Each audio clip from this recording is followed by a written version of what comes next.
tighten that first knot kind of down my hand, and as I continue to pull that down, the knot's gonna, you want to take your scissors and get under there and try to get as close. What's happening, fishing friends? Welcome to another episode. Listen, I've got to ask you, do you have a favorite knot that you use all the time? Is there just like one best knot? Or what happens if there's grass or jig fishing or Texas?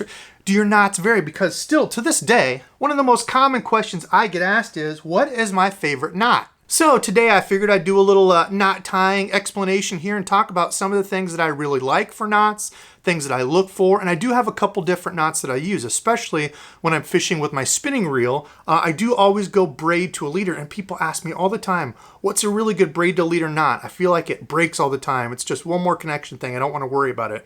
And I get that. I hate braid to leader knots on my casting gear. However, when it comes to spinning gear fishing, I think the benefits certainly outweigh the cons, because one of my favorite knots in the world is the Alberto knot, and you can see it took me that much time to tie a super tough knot that comes through the guides really well. It's not going to break. It's not like a little tiny knot that you have to be super careful with. It's a knot that's worked very well for me, if I can get it to focus there, for my spinning stuff. And as you can see, I tied that knot while I was sitting here talking with you. If you can't tie a knot, tie a lot. Just means practice your knot tying, you can get them down. So today I'm going to talk about my top 3 favorite knots. My connection knot, braid to leader, I'll show you how to tie it. I think probably the best do-it-all knot. I use it on a lot of my light stuff. I don't use it as much on some other things. And it's kind of going to be a 2-piece for my third knot, because I use them interchangeably, talking about, or depending on what I'm doing. So enough yapping, let's get tying knots. I grabbed a couple lines that were a little bit thicker, some 65-pound TCB braid. I like that from P-Line. Also the P-Line Topwater. You all have heard me talk about this, kind of my mono replacement. But it's a 17-pounder, really just so you can, guys and gals can see this out here a little bit better, thicker, heavier diameter lines, so you're not like squinting, trying to, what is this guy doing? So I'm going to take my leader line. Now I use this knot. This is the Alberto knot. I use this for my spinning gear. So normally this would be like an 8-10 pound leader. But with this one, I wanted to make it a little bit heavier so you can see it. And I'm just going to loop this over, make a loop of this, hold both ends of my hand. And this is what I'm actually going to be wrapping around, is this piece here that's kind of doubled over with that closed end. I'm going to grab my braid here and come up through the bottom of this loop. It's important to remember whether you come up through the bottom or down in. Just remember which way you went in there. That'll come into play at the end of this knot. So I'm going to pull out some of this braid, and I'm going to wrap this around this doubled over loop. So I went up under it like that. My finger's in there. I went up under through the loop, and I'm going to start wrapping around both sides of this loop. 1, 2, 3. I'm going to do this 10 times.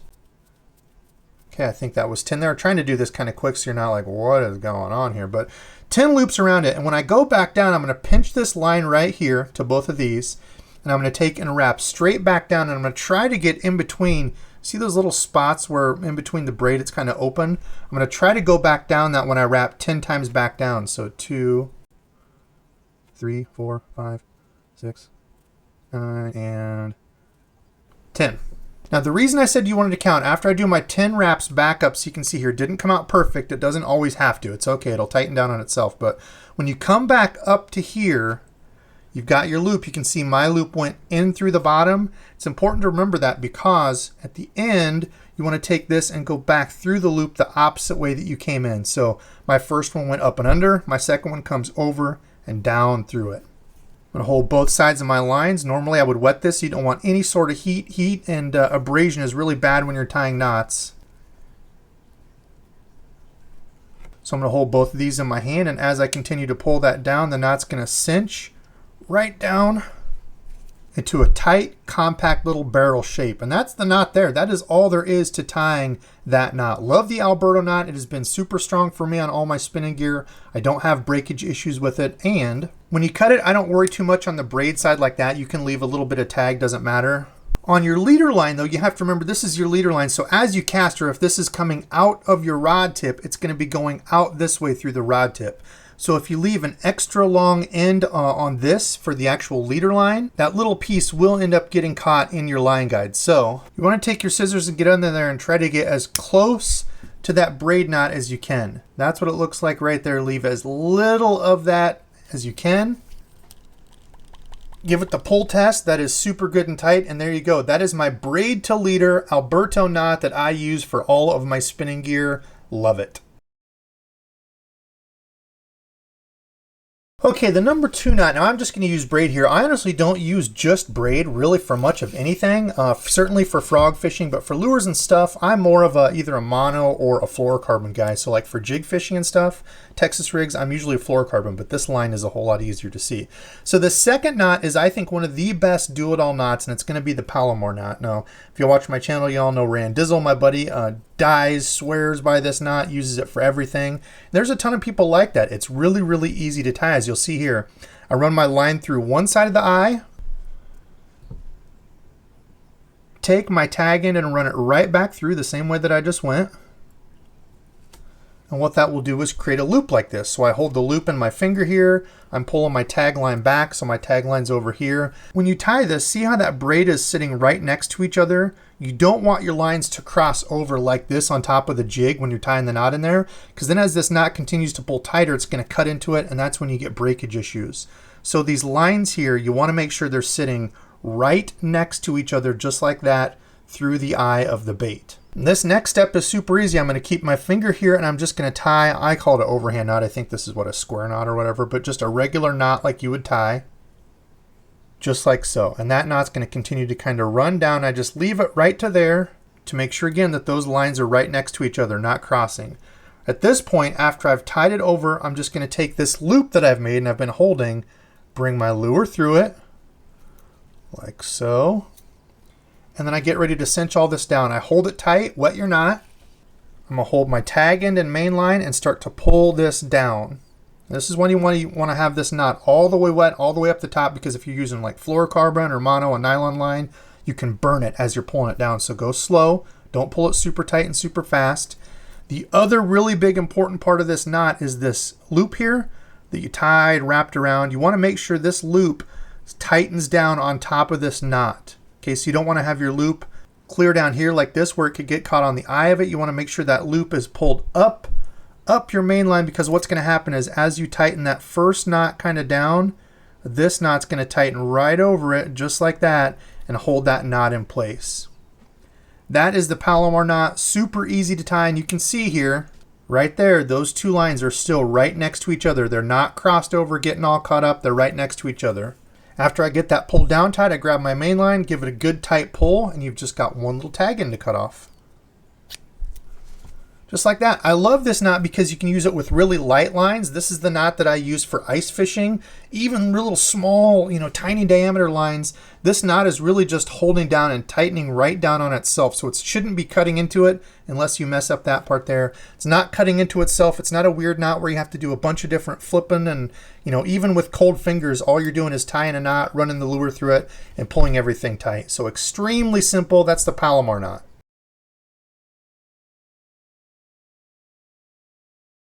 Okay, next up, I know I said this is going to be 3 knots. This third one's kind of a 2-piece because any of my heavier lines, I actually use fluorocarbon.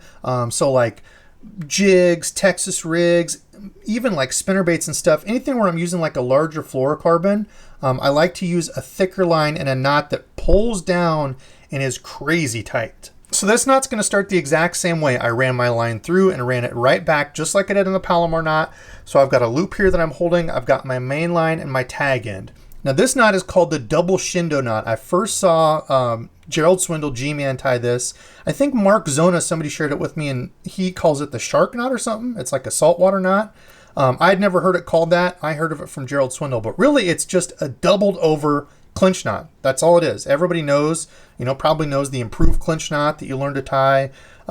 This knot is 1,000 times stronger and works great with larger lines. So I've done this knot before, and I think before I said you only have to do it, 3, 4, 5 times. I think I've switched to like 7 is my go-to, even with heavier line. Is that overkill? Probably. 6 is probably a good spot, but this one I'll just do like 5 for you just to kind of show. But as the line gets lighter, so if this were like a 15 pound, I'd go 7 wraps. As you get to the heavier line, heavier diameters, you don't have to wrap that much. So I don't know, anywhere from like 5 to 7 I think is a good spot. And all I'm doing is taking this doubled over end, putting it through this hole and holding it tight. I'm just holding it there. I don't do anything with this, hold it. Of course I would wet my knot all well. I'm gonna take my main line and this tag end over here on this side, pull it tight, and you will see that this just all kind of ravels down and creates a good, strong, tight barrel there. This is the knot that I use for braid like this for my frogs. I wrap it 6 or 7 times just like this with 65-pound braid. People ask me, what is that knot? That looks strong.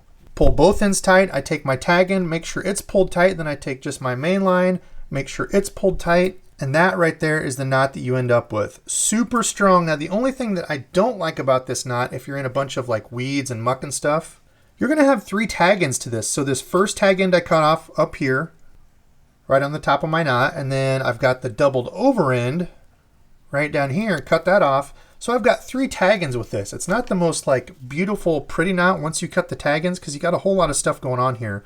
But it is crazy tight. The more you pull down on it, the more it's cinching in. Like I said, I use it for my frogs, my jigs, Texas rigs. Crazy strong knot. Now,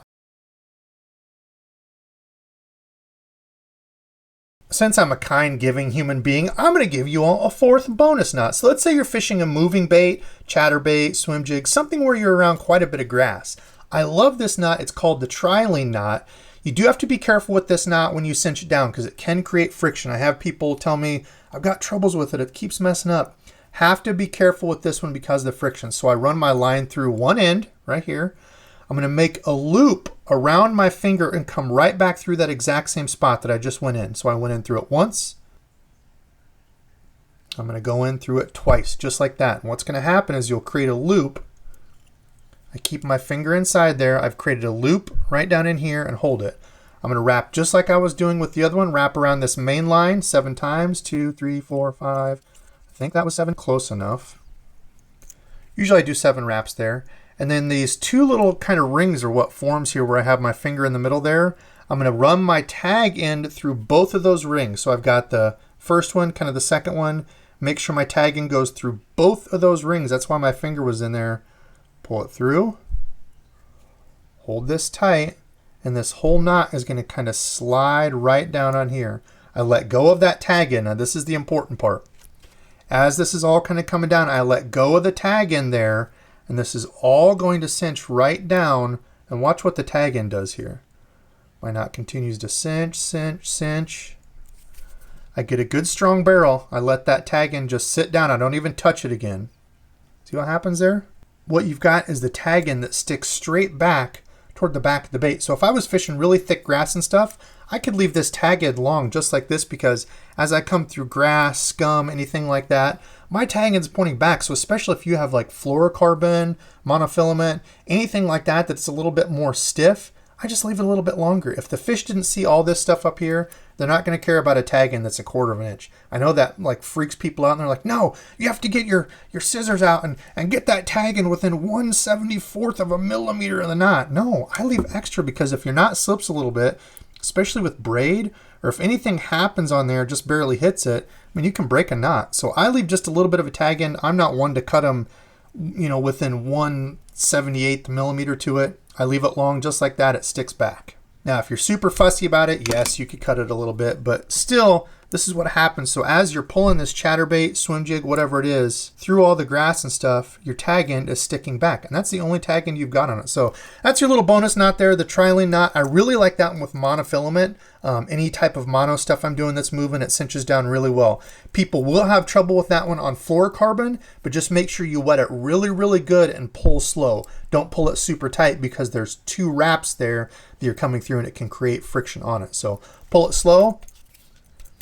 Give it the bounce test, super tight knot there, love it. All right, all you good looking fishing friends out there, comment below and let me know what is your favorite knot. If you could pick one, just one to use forever, what would it be? I'm thinking most people are gonna say the Palomar, but let me know. And if you have a special connection knot. Now listen, I know the FG knot's like the emperor knot above all others, but you gotta have 3 extra toes, your neighbor's dog, and a can of soda next to you to be able to tie it. The FG knot, I get it, it's small, strong, but it's such a pain in the butt to tie. I can tie the Alberto knot in under a minute, and it's super strong. I haven't had issues with it. So comment below and let me know what your favorite connection knot is, your regular knot. Hopefully these help you out. I still to this day have people commenting and asking about different knots, the knot videos I've done in the past. So hopefully this one is a help to you. But anyway, listen, I don't have a subscribe fishing friend. It's all those people that continue to ask me, do some of your how-tos, do some of the stuff. Tell us about you and what you like. So appreciate that folks still love me in the channel. I, again, would not be here without all of you. So